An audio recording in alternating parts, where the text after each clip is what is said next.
नमस्ते प्यारे बच्चों। तो आइए आज हम इस वीडियो के माध्यम से कक्षा 8वीं की भाषा भारती एड ग्रेड अभ्यास पुस्तिका के माध्यम से समझेंगे, जो हमें 2024-25 की एड ग्रेड अभ्यास पुस्तिका मिली है। तो इसमें हमने पिछली वीडियो के माध्यम से अध्याय 4 तक कंप्लीट कर लिए थे। आज हम इसका अगला जो पाठ दिया गया है 5 श्री मुक्तानंद जी से मिलिए। ठीक है, ये जो पाठ दिया गया है इसके पाठ के पूर्व की तैयारी है थोड़ी, इसमें ज़रूर आप श्री मुक्तानंद जी को पढ़ें और इसके बाद में इन प्रश्नों के उत्तर यहाँ से देखें। तो ये जो प्रश्नों के हमें उत्तर देना है, क्योंकि ये प्रश्न ऑब्जेक्टिव टाइप के हैं और ये वार्षिक परीक्षा में भी पूछे जाते हैं। तो यहाँ देखें, प्रश्न 1 दिया गया कि श्री मुक्तानंद जी से मिलिए और पाठ किस विधा का है। तो ये व्यंग है एक पाठ। ये कैसा है? व्यंग। अजायब घर का समानार्थी शब्द है संग्रहालय। जो अजायब घर कहलाता है उसको संग्रहालय बोलते हैं। क्या बोलते हैं? संग्रहालय। सी में दिया गया है। ठीक। मुक्त मुक्त का चंदन घिस मेरे नंदन लोकोक्ति इस पाठ में किस पर खरी उतरती है? तो यह उतरती है मुक्तानंद जी जो हैं उन पर ये खरी उतरती है। और मुफ्त की चीज़ों का मज़ा किस भाव के लोग ले पाते हैं? तो जो निसंकोची होते हैं, ठीक है ना, वो लोग इसका आनंद ले पाते हैं, उनको कोई बात की चिंता नहीं होती है। प्रश्न 5 है, मुक्तानंद जी सबको अच्छी तरह परख कर अपना काम बना लेते थे। जो रेखांक शब्द यहाँ से यहाँ तक रेखा के अंदर दिया गया है, इस शब्द के लिए उपयुक्त मुहावरा क्या होगा? तो इसका मतलब होता है अच्छी तरह से परखना या अच्छी तरह से परख कर। इसका होता है नब्ज टटोलना। क्या होता है? नब्ज टटोलना। यह दिया गया है हमें बी वाले ऑप्शन में, और इसको यहाँ पे लिख दीजिए। आगे देखिए, इसमें भी जो है खाली स्थान दिए गए हैं और इन शब्दों को, यहाँ दिए गए हैं शब्द, इनसे हमें खाली स्थानों को भरना होता है। तो देखिए, इसमें दिया गया सबसे पहले समाचार, जान पहचान, एक ही शब्द है ये। समाचार पत्र, आशिक्षा, दयनीय, मुक्तानंद और अमीर, ये शब्द दिए गए हैं। अखबार शब्द का हिंदी मानक शब्द समाचार पत्र है। मुफ्त में चीज़ें पाने के मुक्तानंद जी एक सटीक उदाहरण हैं। और पाठ के मुख्य पात्र के पाने खाने का भी शौक, जान पहचान एक शब्द है ना, वालों को जेब से ही होता है। जनसंख्या वृद्धि का कारण है अशिक्षा। यदि अशिक्षा है, इसी कारण जनसंख्या ज़्यादा बढ़ रही है। दिन शब्द का अर्थ दिवस है, जबकि दीन का शब्द का अर्थ है दयनीय। ठीक है, दयालु। दीन को क्या बोलते हैं? दयालु। प्रश्न 11वां देखें यहाँ पर। इसमें दिया गया है कि मुक्तानंद जी अपनी कार्य सिद्धि के लिए किन नीतियों का प्रयोग करते हैं। तो जो मुक्तानंद जी हैं अपनी कार्य सिद्धि के लिए साम, दाम, दंड, भेद सभी नीतियों का प्रयोग करते हैं। किसी न किसी से ही इनका काम बन जाता है। तो प्रश्न 12वां देखें। 12वां में दिया गया है कि यही लोक किसे कहा गया? यही लोक माने यही संसार, या इसी जगत संसार को, दुनिया को यही लोक कहा गया है। प्रश्न 13वां में दिया है कि एक दिन सुबह ही मेरे घर पर पधारे, बोले भाई जरा कालिदास ग्रंथावली दे दो। इस वाक्य में विराम चिन्हों का प्रयोग करते हुए इनको आगे लिखना। तो एक दिन ही सुबह मेरे घर पधारे, यहाँ पर अल्पविराम आएगा। बोले भाई, यहाँ पे भी चिन्ह आ जाता है अल्पविराम का।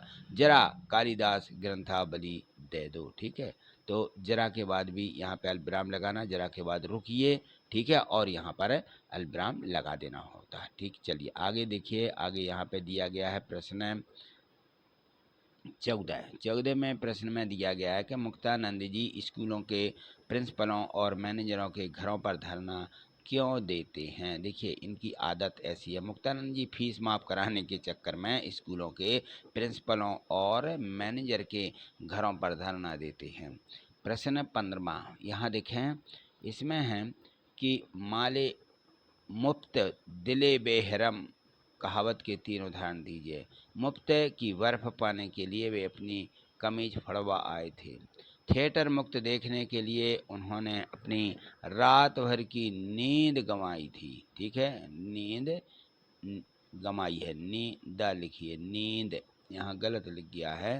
नींद गंवाई, गवाई बड़ी ई, ऐसा गंवाई। कटी पतंग लूटने के लिए उन्होंने खुद को चोट लगवा ली। ठीक है, तो कटी पतंग को चुरा रहे थे ये, इसलिए। प्रश्न 16 दिया है, समाचार पत्र पढ़ने के क्या लाभ हैं। समाचार पत्र पढ़ने के देखिए, समाचार पत्र पढ़ने से सूचना और सामान्य ज्ञान प्राप्त होता है। समाचार पत्र बनाइए। पत्र पढ़ने से किसी देश की आर्थिक स्थिति, जैसे खेल, मनोरंजन, व्यापार और वाणिज्य के बारे में जानकारी मिलती है। प्रश्न 17, इसमें देखिए, मुक्तानंद जी जो हैं मांग कर लाई गई पुस्तकों को अलमारी में बंद करके क्यों रखते हैं। मुक्तानंद जी लोगों से पुस्तकें मांग कर लाते थे और उन्हें कभी भी वापस नहीं करते थे। इस प्रकार उनके पास बहुत अधिक पुस्तकें इकट्ठा हो गई थी और वे उन्हें सभी पुस्तकों को अलमारी में बंद करके रखते थे, जिससे कि वे किसी की भी दृष्टि उन पर ना पड़े, इसलिए वो अलमारी में बंद करके रखते थे ताकि यह पुस्तक देना ना पड़े। ठीक है ना। प्रश्न 18वां देखिए, इसमें है कि यही लोग कि मुफ्त में सुधार कर मुक्तानंद जी जब परलोक में भी मुफ्त जीवन यापन करने की टोह में रहते हैं, इस कथन से क्या आशा है, इनका मतलब क्या है। यही लोक माने इसी लोक में। तो देखिए, यही लोक की भांति मुक्तानंद जी परलोक में भी मुफ्त जीवन यापन कर के सपने सजो हुए हैं। उन्होंने दृढ़ विश्वास है कि जब भगवान ने यही लोक में आनंद पूर्वक निभा दी, तो परलोक में भी भगवान मुफ्त में ही उनकी मुक्ति कर देंगे, ऐसा उनका विश्वास है।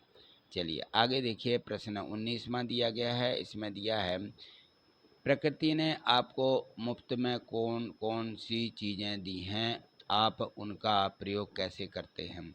तो प्रकृति ने हमें वायु दी, पानी, मिट्टी, पेड़ पौधे, पशु पक्षी, नदियाँ, सरोवर, वन, तालाब, झरने, समुद्र, द्रा बना यहाँ पे समुद्र, जंगल, पहाड़, खनिज आदि और ना जाने कितनी प्राकृतिक संसाधन दिए हैं। इन सभी के उपयोग से हमें सांस लेने के लिए शुद्ध हवा, पीने के लिए पानी, भोजन आदि जो भी जीवन के लिए है, उन्होंने नितांत हमारे जीवन को आवश्यक जो चीज़ें हैं वो उसने हमें दी हैं।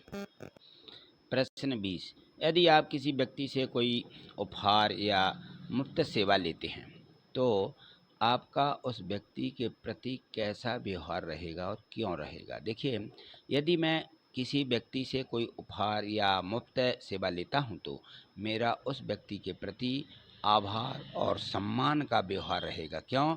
क्योंकि उसने अपने संसाधनों से मुझे लाभ पहुंचाया है और इसके लिए मेरा कर्तव्य कुली में उसका आभार व्यक्त करूं और उसके प्रति सम्मान दिखाऊं। ऐसा हमारा जो है व्यवहार होना चाहिए। ठीक है। चलिए, तो ये दिए गए प्रश्न 1 से 20 तक के जो प्रश्न थे आपने बहुत अच्छे तरीके से समझे हैं। इसी प्रकार से आगे समझने के लिए चैनल को सब्सक्राइब करके ही रखें और वीडियो को लाइक करना मत भूलिए। ठीक है, तो वीडियो लाइक कर दीजिए। थैंक यू, धन्यवाद।